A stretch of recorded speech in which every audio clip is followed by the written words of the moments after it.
গরুর দুধ দুয়ে সেই দুধের ছানা থেকে তৈরি হচ্ছে মিষ্টি। ৭২ বছর ধরে গরুর খাঁটি দুধ দিয়ে এই দোকানে তৈরি করা হয় মুখরোচক সব মিষ্টান্ন, যে কারণে সময়ের সাথে সাথে বেড়েই চলেছে আওয়ালের মিষ্টির চাহিদা। মিষ্টি মানে আওয়ালের মিষ্টি। চাঁদপুরের ফরিদগঞ্জ বাজারে আওয়ালের মিষ্টি খেতে সারা বছর যে ভিড় লেগে থাকে তার জন্য কোনো উৎসব পার্বণের প্রয়োজন হয় না। এখানকার মিষ্টি দেশ ছাড়িয়ে বিদেশেও যাচ্ছে বলে আওয়ালের মিষ্টির দোকানটিকে বলা হয় ফরিদগঞ্জের আভিজাত্যের প্রতীক। আমরা ছোটবেলা থেকেই শুনে আসছি, অনেকবার খেয়েছি, বন্ধুদের নিয়ে আসি খাচ্ছি।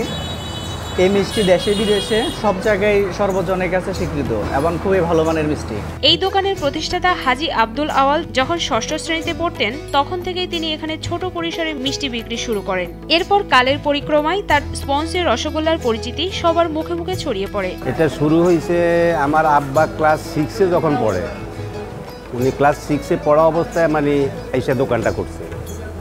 তখন তো ছিল অল্প করে চলতো, আস্তে আস্তে আস্তে আস্তে আমরা একটু বড় হয়েছি, তারপর থেকে চলছে। তো আমাদের এটার মোটামুটি মনে হয় আমার বয়স থেকে বেশি হবে, দোকানের বয়সটা আমার বয়স একটু বেশি হবে ব্যবসা প্রতিষ্ঠান। উৎসব পার্বণ তো রয়েছেই, রাজনৈতিক চর্চা কিংবা মেহমানদারি, ফরিদগঞ্জের সবকিছুতেই আওয়ালের মিষ্টি গ্রাহকের পছন্দের প্রথমেই থাকে। আমি যখনই পেয়ে থাকি তখনই আমি ফরিদগঞ্জে এসে আওয়ালের দোকানে মিষ্টি খাই, এবং শুধু আমি একা খাই না, আমার পরিজন জন্য আমি বাসা নিয়ে যাই, এবং আমার দূর দূর থেকে যে বন্ধুবান্ধব আসে আমি তাদেরকে নিয়ে এখানে আসি, আড্ডা দেই, গল্প করি, কিছুক্ষণ বসে মিষ্টি খাই। তবে এই স্পঞ্জার মিষ্টিটাই আমার খুব পছন্দ এখানে। ঘুরে ফিরে যখনই ফরিদগঞ্জে আসা হচ্ছে এই আওয়ালের মিষ্টি খাওয়া হচ্ছে, এবং যখনই ফরিদগঞ্জে আসা হয় আওয়ালের মিষ্টি আমরা খেয়ে থাকি এবং সাথে করে আওয়ালের মিষ্টি নিয়ে থাকি। পরিচ্ছন্ন পরিবেশ আর মিষ্টির মান ঠিক রেখে সেই ১৯৫২ সাল থেকে সুনামের সাথে ব্যবসা করে আসছে দোকানটির মালিকরা। মানে আমরা আওয়ালের মিষ্টিটা এই জন্য বেশি খাই যে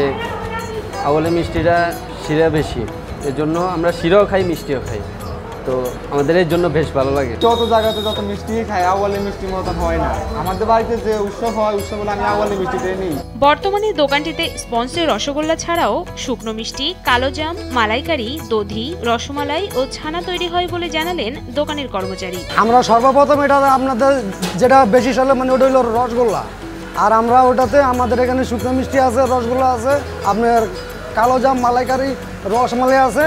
আমাদের সবচেয়ে ঐতিহ্যবাহী যেটা রসগোল্লা, ওটা আমাদেরকে একটু বেশি চলে আর কি। প্রতিদিন ৩৫ থেকে ৪০ মণ দুধের মিষ্টি তৈরি করা হয় এই দোকানে। কখনো কখনো অর্ডার থাকলে বা বিশেষ দিনে চাহিদা থাকলে আরও ২০-২৫ মণ দুধ সংগ্রহ করতে হয়। আর এত দুধের যোগান দিতে নিজেদের খামারের পাশাপাশি ২০-২৫ জন খামারি এবং ৮-১০ জন গোয়ালা নিয়মিত দুধ দেয় এই দোকানে।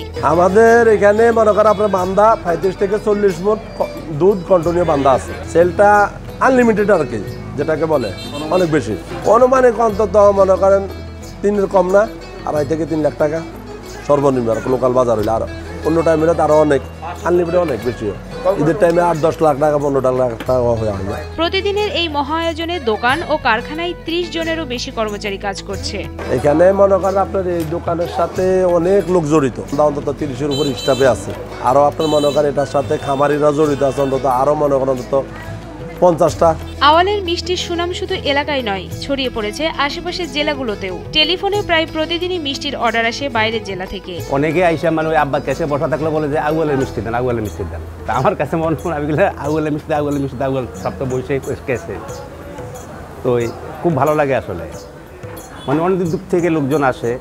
আবার মাঝে মধ্যে আমার অনেকে ঢাকা থেকে ফোন করে, ভাই আপনাদের মিষ্টি তোর নাম আছে, এইভাবে কী করা, আমাদের মিষ্টি লাগবো। তো বাধ্যগত মিষ্টি আমরা হয়তো প্যাকেট করে হয়তো লঞ্চে পাঠাই দিই।